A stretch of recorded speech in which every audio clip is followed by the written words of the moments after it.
लगभग 2000 करोड़ रुपए कम दिए गए हैं इस स्कीम को, ईसीएचएस स्कीम को। जो फैमिलीज हैं हमारे पूर्व सैनिकों की या सैनिकों की, जो कैंटीन होती है, सीएसडी कैंटीन, जहां से लोग अपना सामान आदि लेते हैं, उसमें पहली बार 50% जो खरीद होगी उस पर जीएसटी लगाया गया है। इससे पहले वैट भी नहीं लगता था इनके ऊपर, लेकिन इस बार उस पर 50% खरीद पर जीएसटी लगाया गया है और एक अपर लिमिट बांध दी है कि आप सिर्फ 10,000 रुपए तक का सामान वहां से ले सकते हो। ये बातें आपको इसलिए बता रहे हैं कि ये बातें छोटी लगती हैं, लेकिन जो लोग अपनी आमदनी के दायरे में रहते हैं और मिडिल क्लास फैमिली से या गांव देहात से लोग आते हैं, ग्रामीण क्षेत्र से आते हैं, वो अपने बच्चे पोतों की परवरिश कैसे करेंगे, किन हालात में करेंगे, खासकर उन लोगों के राज्य में जो कहते हैं, जो दिवाली होली मनाने के लिए उनके साथ त्योहार मनाते हैं, लेकिन जो अपनी कलम से उनके भविष्य का कल्याण नहीं कर पा रहे हैं, उनकी कथनी करनी में क्या फर्क है, ये आपके सामने आना बहुत जरूरी है। केंद्र की सरकार ने जो सैनिकों को डिसेबिलिटी पेंशन मिलती थी, जो सैनिक इंजर्ड हो जाते हैं या उनको चोट लग जाती है, जिनको रिटायरमेंट लेनी पड़ती है, उनको मिलती है डिसेबिलिटी पेंशन। उस डिसेबिलिटी पेंशन में कटौती सरकार ने करी है। ये मैं आंकड़ा आपके सामने रख रहा हूं।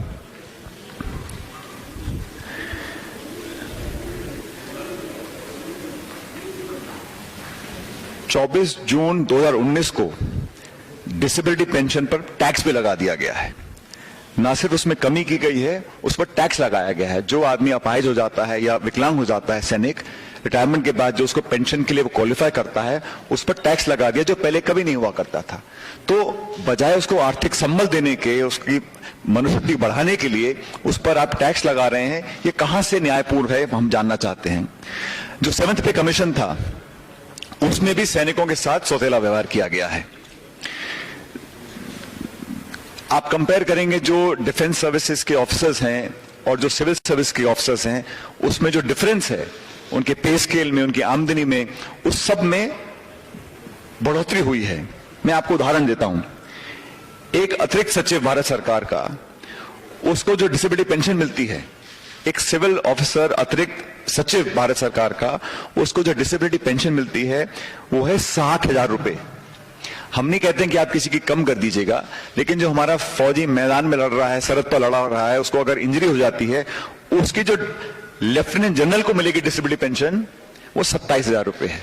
लेफ्टिनेंट जनरल को डिसेबिलिटी पेंशन 27,000 रुपए और अतिरिक्त सचिव को डिसेबिलिटी पेंशन 60,000 रुपए। ये न्यायपूर्ण नहीं है। हम नहीं कहते हैं कि आप किसी की कम कर दीजिए, लेकिन जो सैनिक लड़ते हैं मैदान में, गोलियों और बम से रोज का उनका मुकाबला होता है, उनको आप सिर्फ 27,000 रुपए दे रहे हैं, जबकि एक एडिशनल सेक्रेटरी को 60,000 मिल रही है। इसी तरह जो शॉर्ट सर्विस कमीशन होता है, उसमें कुछ लोग कुछ सालों के लिए काम करते हैं, और शॉर्ट सर्विस कमीशन के लोगों को पहले पूरी पेंशन और जो फैसिलिटीज वो मिला करती थी। अब इस सरकार ने जो आजीवन जो मिलिट्री पेंशन, मेडिकल फैसिलिटीज मिलती थी शॉर्ट सर्विस कमीशन ऑफिसर्स को, उसको खत्म कर दिया है। और ये कहा गया है कि अगर आप शॉर्ट सर्विस कमीशन करते हैं और आपको बाद में इलाज कराना पड़ता है, तो आप उसकी फैसिलिटी को अवेल नहीं कर सकते। आप प्राइवेट में इलाज कराइए और फिर रीइंबर्स करिए, वो भी 50%। अगर मैंने शॉर्ट सर्विस कमीशन में काम किया है, पहले मुझे आजीवन मेडिकल फैसिलिटी मिलती थी, मेरे परिवार को मिलती थी। अब मुझे किसी प्राइवेट हॉस्पिटल में अपना इलाज करना पड़ेगा और फिर भरपाई के लिए, रीइंबर्समेंट के लिए मैं सरकार को दस्तावेज पेश करूंगा। बहुत ब्यूरोक्रेटिक झगड़ों के बाद मुझे 50% उसका पैसा मिलेगा। ये सारे कारनामे पिछले 6-7 साल में भारत सरकार ने हमारे बीच में लाके रखे हैं। अब साथ ही बहुत महत्वपूर्ण है, जो हमारी आर्मी, नेवी, एयरफोर्स है, वो सेना की श्रेणी में आते हैं, लेकिन जो हमारे अर्धसैनिक बल हैं, BSF, ITBP, CRPF, CISF, SSB, ये लोग बहुत खतरनाक इलाकों में ड्यूटी करते हैं। जो नक्सल प्रभावित क्षेत्र है, जम्मू कश्मीर है, उत्तर पूर्व का इलाका है, जहां बहुत चुनौतियां प्रतिदिन होती हैं। इन सभी पैरामिलिट्री फोर्सेस के जवानों को केंद्र की सरकार ने शहीद का दर्जा देने से मना कर दिया है, वंचित रखा है। जो लोग आतंकवादियों से मुठभेड़ में मारे जाते हैं, उनको वो शहीद का दर्जा जो एक सैनिक को मिलता है वो उसे वंचित रखा है। हम समझते हैं कि गलत है। अगर वर्दी पहनकर जवान छत्तीसगढ़ में, झारखंड में, नॉर्थ ईस्ट में या जम्मू कश्मीर में कहीं आतंकवादियों से, नक्सलवादियों से अटैक में इंजर्ड हो जाता है, मारा जाता है, तो उसके परिवार को वो फैसिलिटी, सुख सुविधा मिलनी चाहिए जो हमारे सेना के या वायुसेना या नौसेना के सैनिकों को मिलता है। ये विसंगति दूर करनी चाहिए।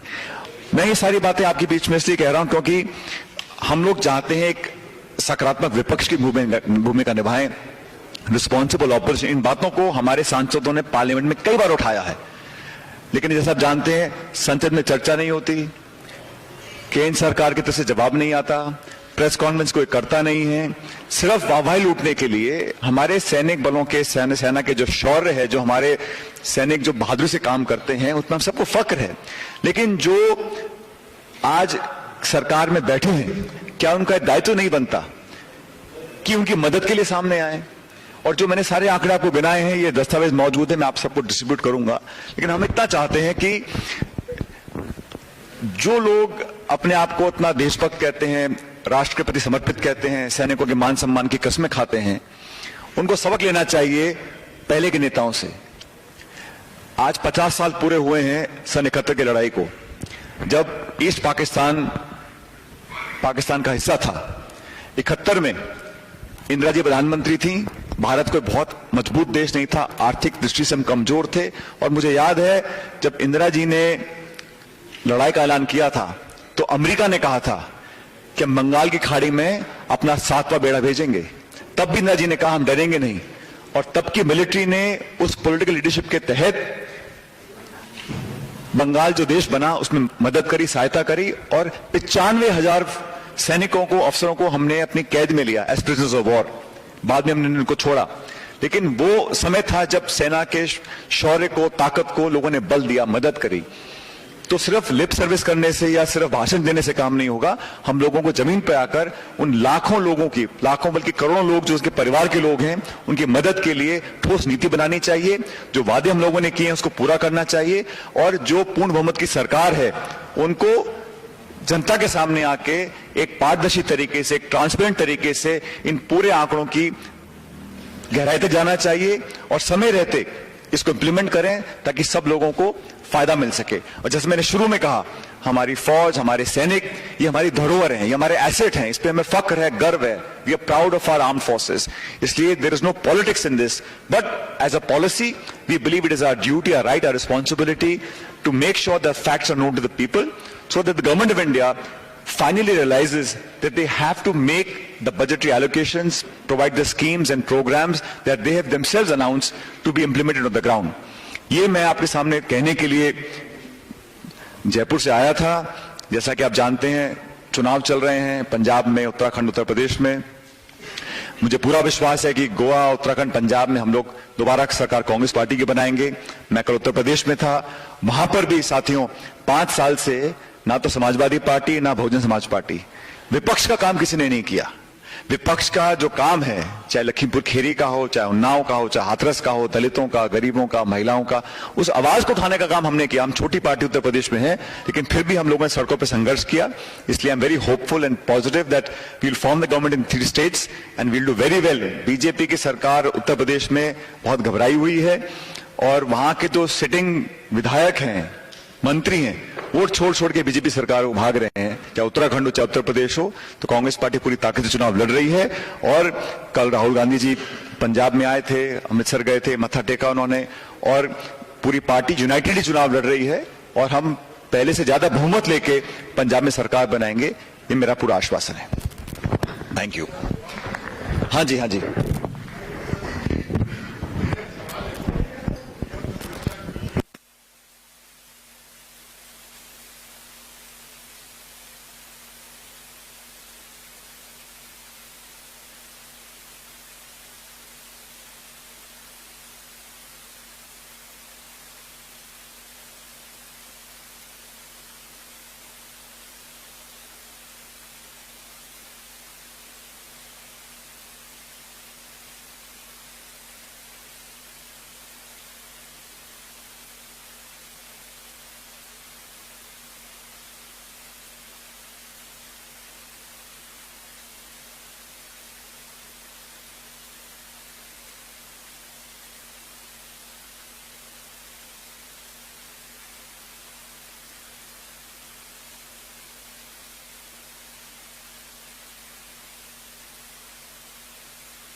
भूमिका में आने के बाद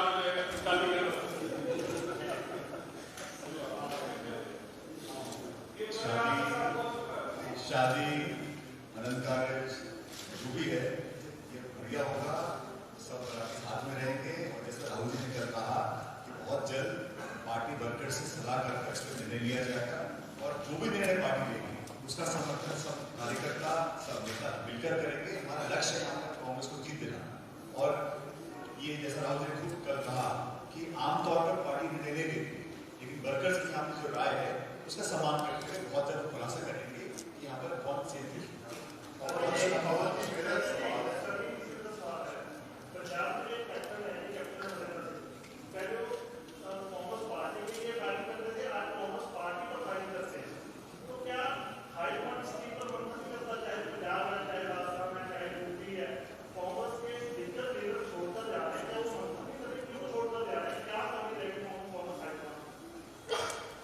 चुनाव 5 स्टेट्स में हो रहे हैं और ऐसा कोई स्टेट नहीं है और उस स्टेट में ऐसा कोई दल नहीं है जहां से पार्टी के नेता गए और आए नहीं।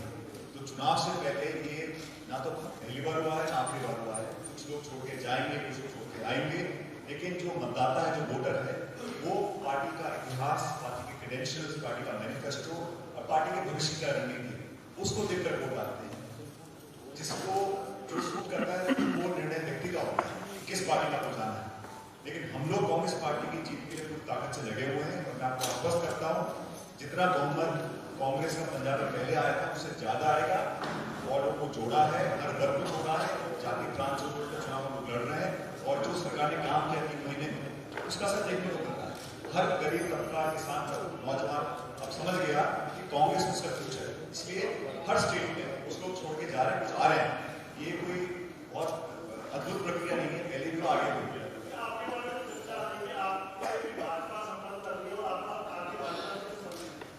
ऐसा है, मैंने कल भी कहा था कि देश में भारतीय जनता पार्टी जो केंद्र में सरकार में, उस पार्टी को चुनौती देने के लिए अगर कोई पॉलिटिकल प्लेटफॉर्म मौजूद है देश में नेशनल लेवल पर, सिर्फ कांग्रेस पार्टी। और कांग्रेस वो पार्टी है जो चैलेंज करकर भाजपा को हरा सके। बाकी कांग्रेस के साथ हमारे अलाइड पार्टनर्स हैं, उनके साथ हम जमीन पर आएंगे। और अब लोग समझ गए हैं आज पेट्रोल डीजल 100 रुपये का हो गया है, महंगाई का क्या हाल है, अर्थव्यवस्था का क्या हाल है, कोरोना में लोगों के क्या हाल हुए थे। लोग भूलते नहीं है।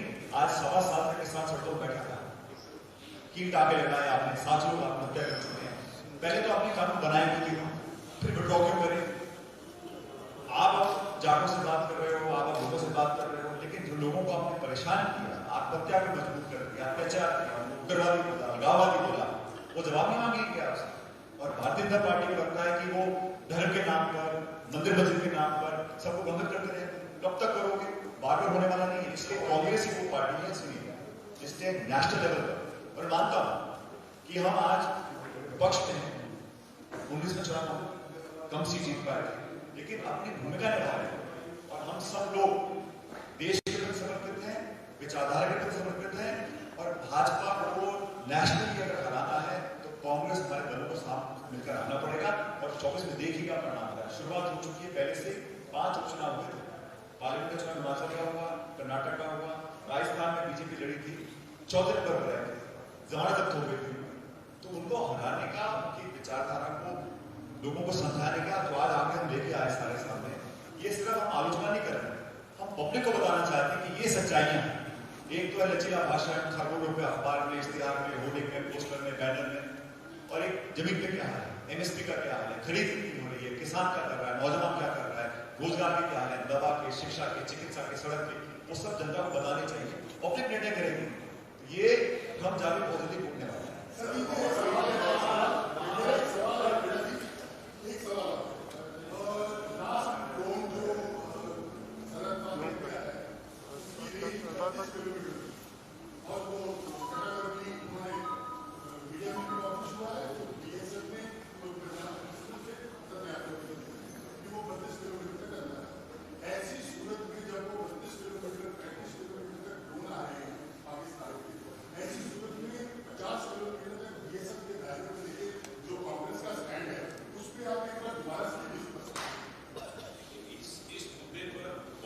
बोला जा चुका है।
सैनिक की फैमिली है, आपको पेट्रोल पंप कोई एजेंसी से टिकट एलोकेशन तो स्टेट गवर्नमेंट करते हैं, लेकिन जो कैंडिडेट होता है एमएससी के माध्यम से पैरामिलिट्री फोर्सेस का गवर्नमेंट नहीं करता।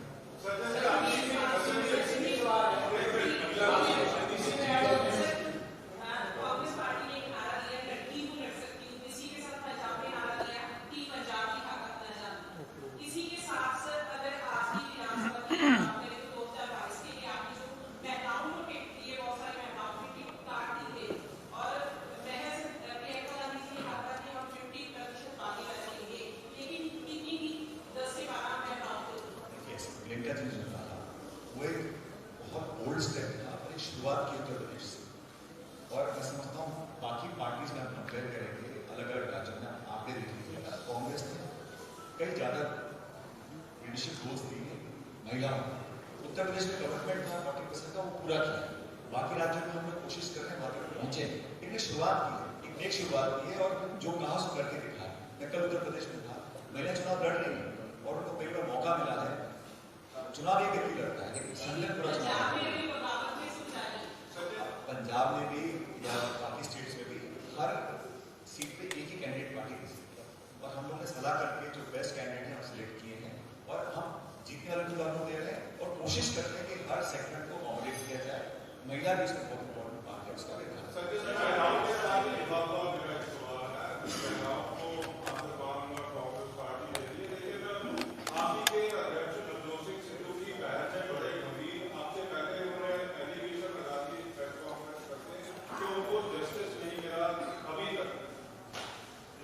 मैंने तो देखी नहीं प्रेस कॉन्फ्रेंस, लेकिन आपकी जो कुछ खबरें मुझे मिली थी, ये फैमिली अफेयर्स को या चुनाव से पहले उठाना, ऐसा मतलब मैंने तो देखा नहीं, मैं कमेंट नहीं कर सकता।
बीजेपी के सिटिंग मंत्री स्वयं मौर्य, श्रीमान सैनी, उत्तराखंड हरीश सिंह रावत, जो डबल इंजन की सरकार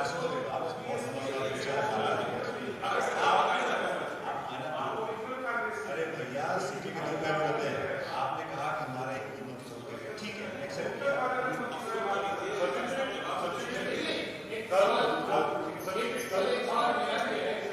पहले मुझे जवाब देना। आपने कहा जो बदला मैं देखिए, लोकतंत्र के अंदर सरकार विपक्ष दो पहलू, मैं मानता हूँ विपक्ष का रोल भी उतना ही इंपॉर्टेंट जितना सरकार है। सरकार का अकाउंटेबिलिटी तय करना, सवाल पूछना, जवाबदेही तय करना, ये जिम्मेदारी हम लोगों की है। आपकी नहीं, आप मीडिया के लोग, लेकिन हमारी बनती है।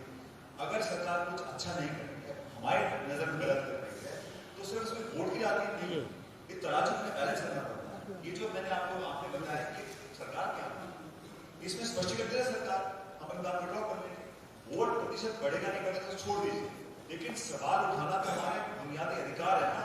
पॉलिटिकल रिस्पॉन्सिबिलिटी हम लोगों की है, सदन के अंदर बटन पर सड़कों के सवाल उठाएंगे, जवाब मिलने चाहिए, तभी तो लोकशाही मजबूत रहेगी।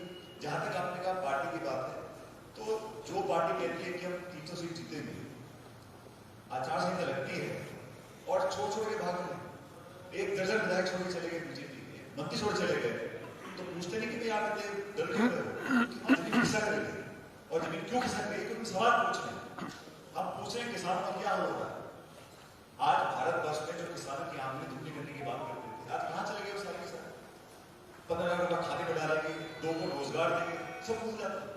इतने लंबे लंबे भाषण देते थे, आप चुनाव जीत के घर बैठ जाते, हम सवाल भी नहीं पूछे, मतलब वो काम ना करें हमसे नहीं पूछे, हम सवाल पूछे तो हमसे पूछे, सवाल भी पूछे, बड़ी अच्छी बात है, हमारा अधिकार है पूछने का, और बड़ी विनम्रता से पूछना है, कोई आरोप नहीं। मैं तो कह रहा हूँ कि आपने वादे किए थे, अपने मुंह से किए थे, आपकी पार्टी मैनिफेस्टो में किए थे, आपने पूरे क्यों नहीं किए हैं, ये जानने का अधिकार जनता को है, पंजाब के मतदाता को भी। सवाल पूछे तो जवाब मिलेंगे। केजरीवाल ने कल बुलाया कि बहुत राहुल गांधी लेट हो गए, बुला रहे हैं, आपको पहले केजरीवाल ने बोला कि पहले सोलह की बरात ऐसा है, वो कितने भी दूल्हा दे, लेकिन पब्लिक फ्लेम को चुनेगी, 5-5, 6-6 लड़ सकते हैं, अल्टीमेटली जनता जनार्दन है, जिसका बटन दबेगा वही दूल्हा बनेगा।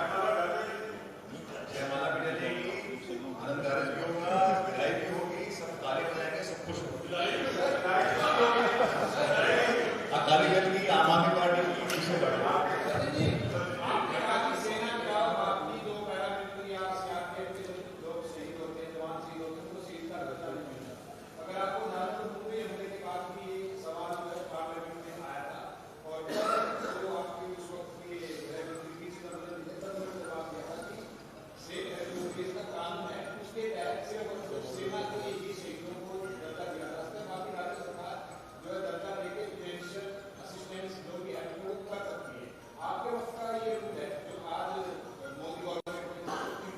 हमारे वक्त में गैस सिलेंडर 300 रुपए का 1000 रुपए का। ये स्टेटमेंट उस वक्त मिस्टेक हो सकता है, लेकिन 7 साल से हम सब लोग की मांग रख रहे हैं, या तो आप वो दे दें कि आपका स्टैंड नहीं देना चाहिए, कोई बात नहीं, सवाल पूछना, जवाब मिलना चाहिए। और आप आज मैं कहता हूँ बीजेपी की सरकार को 7 साल ब्लेम किया, कब तक वो मनमोहन सिंह जी सरकार को ब्लेम देते रहेंगे भाई, महंगाई के लिए, बेरोजगारी के लिए, जब सरकार में थे तब हम घूस दे रहे थे, विपक्ष का आगे हमसे पूछोगा, इनसे कब पूछोगा, आप 7 साल से बैठे हुए, नौकरी मिल गई सब लोगों को, किसानों को क्या हाल है, महंगाई तेजी से महंगा हो गया, पेट्रोल डीजल, सवाल तो पूछने पड़ेंगे ना, जवाब तय करने के लिए, और जवाब है नहीं इनके पास, इसलिए बात करते हैं तो मंदिर की, मस्जिद की, अयोध्या की, हिंदू के मुसलमान चलता रहता है, और आप ही के पार्टी के कुछ सांसद जो हैं वो चुनावों से ठीक पहले नाराज हो गए, बकायदा कोई नाराजगी नहीं है भाई, सांसदों को सिर्फ मेरे कैंडिडेट्स को बैठ किया गया था, इस बात को कल क्लैरिफाई कर चुका हूं। हमारे पास बात तो आप उठा रहे हो, थोड़ा बहुत होता है, लेकिन सब टिकट सब बढ़ते हैं, सब चुनाव लड़ रहे हैं, और जब मतदान होगा कांग्रेस के पक्ष में होगा, 10 मार्च की गिनती होगी, सरकार कांग्रेस की